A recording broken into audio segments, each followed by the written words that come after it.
السلام علیکم ورحمۃ اللہ وبرکاتہ۔ الحمد للہ رب العالمین، والصلاة والسلام علی اشرف الانبیاء والمرسلین، اما بعد۔ ناظرین کرام، جب رمضان المبارک کا مہینہ داخل ہوا اور اس کا آغاز ہوا تو یہ دیکھ کر بڑی خوشی ہوتی تھی کہ چھوٹے چھوٹے بچے اپنی توتلی زبان سے قرآن مجید کی تلاوت کر رہے ہوتے تھے۔ نوجوان اپنی مصروفیات چھوڑ کر مسجد میں بیٹھ کر قرآن مجید کی تلاوت کرتے نظر آتے تھے، اور بوڑھے جنہیں اچھی طرح سے دکھائی نہیں دیتا تھا، نظر نہیں آتا تھا، لیکن موٹے موٹے حروف والے مصحف اپنے سامنے رکھ کر قرآن مجید کی تلاوت کرتے نظر آتے تھے۔ لیکن افسوس کی انتہا ہو گئی اس وقت کہ جب رمضان المبارک کا مہینہ گزرا اور ہمارے ہاتھوں سے قرآن مجید چھوٹ گیا۔ ہم جو مسجد میں بیٹھ کر قرآن کی تلاوت کرتے تھے، اب یا تو مسجد میں نظر نہیں آتے، یا اگر مسجد میں نظر آئیں تو ہمارے ہاتھوں میں قرآن نظر نہیں آتا۔ ہمارا یہ رویہ، یہ کردار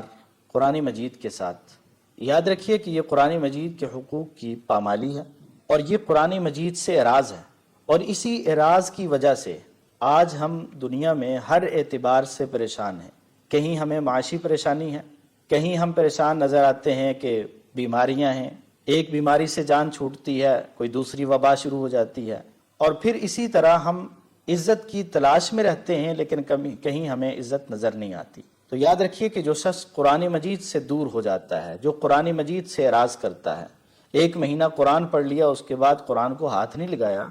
تو اسے ان نقصانات کا سامنا کرنا پڑتا ہے۔ یہ جو ہمارے ساتھ ہو رہا ہے، یہ ہمارے اپنے ہی ہاتھوں کی کمائی ہے، اور قرآن مجید میں اللہ تعالیٰ فرماتے ہیں وَمَا أَصَابَكُم مِّن مُّصِيبَةٍ فَبِمَا كَسَبَتْ أَيْدِيكُمْ وَيَعْفُو عَن كَثِيرٍ، کہ جو کچھ تمہیں پہنچتا ہے یہ تمہارے ہاتھوں کی کمائی ہے، یہ ہمارے ہاتھوں اور ہمارے اعمال اور ہمارے کرتوتوں کا نتیجہ ہے جو کچھ ہمارے ساتھ ہوتا ہے۔ اور اللہ تعالیٰ فرماتے ہیں وَيَعْفُو عَن كَثِيرٍ، بہت سارے ہمارے کرتوت تو وہ ہیں کہ جن سے اللہ تعالیٰ درگزر فرما رہے ہیں، ورنہ شاید ہم زندہ رہنے کے قابل بھی نہ ہوتے۔ لیکن یاد رکھیں کہ جو شخص قرآن مجید سے دور ہوتا ہے، قرآن مجید سے اعراض کرتا ہے، اس کا سب سے پہلا اور بڑا نقصان اس دنیا میں یہ ہوتا ہے وَمَنْ أَعْرَضَ عَنْ ذِكْرِي فَإِنَّ لَهُ مَعِيشَةً ضَنْكًا وَنَحْشُرُهُ يَوْمَ الْقِيَامَةِ أَعْمَىٰ۔ اللہ تعالیٰ فرماتے ہیں کہ جو میرے ذکر سے، میری یاد سے، میرے کلام سے، قرآن سے اعراض کرتا ہے، دور ہو جاتا ہے، اس کی معیشت کمزور ہو جاتی ہے۔ وہ ساری زندگی دنیا کے پیچھے بھاگتا رہتا ہے، اس کی تلاش میں رہتا ہے، اس کی طلب میں رہتا ہے، اور دنیا اس سے آگے بھاگ رہی ہوتی ہے۔ آج ہمارے ساتھ بھی کچھ ایسا ہی ہے۔ ہم روٹی کپڑا مکان کے چکر میں ہر جگہ جاتے ہیں، ہر جگہ جا کے لائنوں میں کھڑے ہوتے ہیں کہ ہمیں آٹا مل جائے، ہمیں راشن مل جائے، ہمیں فلاں چیز مل جائے، لیکن معیشت مضبوط نہیں ہو رہی۔ وجہ یہ ہے کہ ہم قرآن سے دور ہیں۔ اسی طرح ہم جگہ جگہ شکوہ کرتے نظر آتے ہیں کہ جی بیماریاں ہیں، گھر کے معاملات ایسے ہیں کہ ہر وقت کوئی نہ کوئی پریشانی رہتی ہے، سکون نہیں ہے گھر میں، بچے بیمار رہتے ہیں، بڑے بیمار رہتے ہیں، فلاں ہوتا ہے، یہ ہوتا ہے، کہیں جادو ہو گیا، جنات کا کوئی اثر ہو گیا۔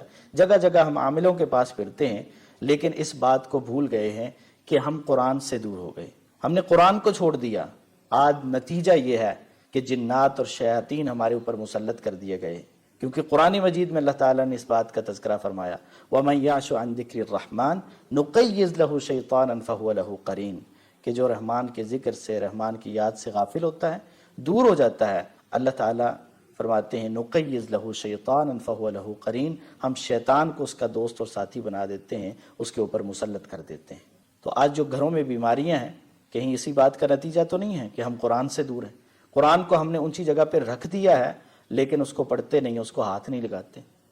اور اسی طرح ہر انسان دنیا میں عزت کی تلاش میں رہتا ہے، یہ چاہتا ہے کہ میری عزت ہونی چاہیے، مجھے وقار ملنا چاہیے۔ یاد رکھیے رسول اللہ صلی اللہ علیہ وسلم نے فرمایا ان اللہ یرفع بہذا الکتاب اقواما ویضع بہ آخرین، کہ اس قرآن کے ذریعے سے اللہ تعالیٰ لوگوں کو عروج اور بلندیاں عطا فرماتے ہیں، اور اسی قرآن سے اعراض اور دوری اور اس کے حقوق کی پامالی کی وجہ سے ذلتیں اور رسوائیاں بھی مقدر بنتی ہیں۔ آئیے ہم اپنا جائزہ لیں۔ رمضان کو گزرے کتنا عرصہ ہو گیا، اور ہم نے اس دورانیے میں قرآن مجید کی تلاوت کتنی بار کی ہے، ہم نے کتنا قرآن پڑھا ہے، روزانہ کی بنیاد پر ہم قرآن کی کتنی تلاوت کرتے ہیں۔ تو جب ہم رمضان گزار چکے ہیں اور رمضان کو گزرے ایک عرصہ بیت گیا ہے، تو اس دوران میں نے کتنی بار قرآن مجید کا دور مکمل کیا ہے، میں نے کتنے پارے پڑھے ہیں، میرا قرآن کے ساتھ تعلق کیسا رہا ہے۔ آئیے اپنے اس تعلق کا محاسبہ کیجئے، اس تعلق پہ نظر ثانی کیجئے، اور اگر ہم قرآن سے دور رہے ہیں نا تو پھر نہ تو ہماری معیشت مضبوط ہو سکتی ہے، نہ ہمارے گھروں میں سکون ہو سکتا ہے، اور پھر ہم بیماریوں کی اور وباؤں کی یلغار میں رہیں گے، اور نہ ہمیں کہیں عزت مل سکتی ہے۔ تو اگر ہم چاہتے ہیں ہماری معیشت بھی مضبوط ہو، ہمیں عزت بھی ملے، ہمارے گھروں میں سکون بھی ہو، بیماریوں سے بھی بچ جائیں، وباؤں سے بھی محفوظ ہو جائیں، تو پھر اس قرآن کے ساتھ اپنے تعلق کو مضبوط کر لیجئے۔ اللہ تعالیٰ اس قرآن کے ساتھ ہمارے تعلق کو مضبوط کرنے میں ہماری مدد فرمائے، ہمیں توفیق عطا فرمائے کہ ہم روزانہ کی بنیاد پر قرآن مجید کی تلاوت کرنے والے، اس کو پڑھنے والے، اس کو سمجھنے والے، اس پر عمل کرنے والے بن سکیں۔ وآخر دعوانا ان الحمد للہ رب العالمین۔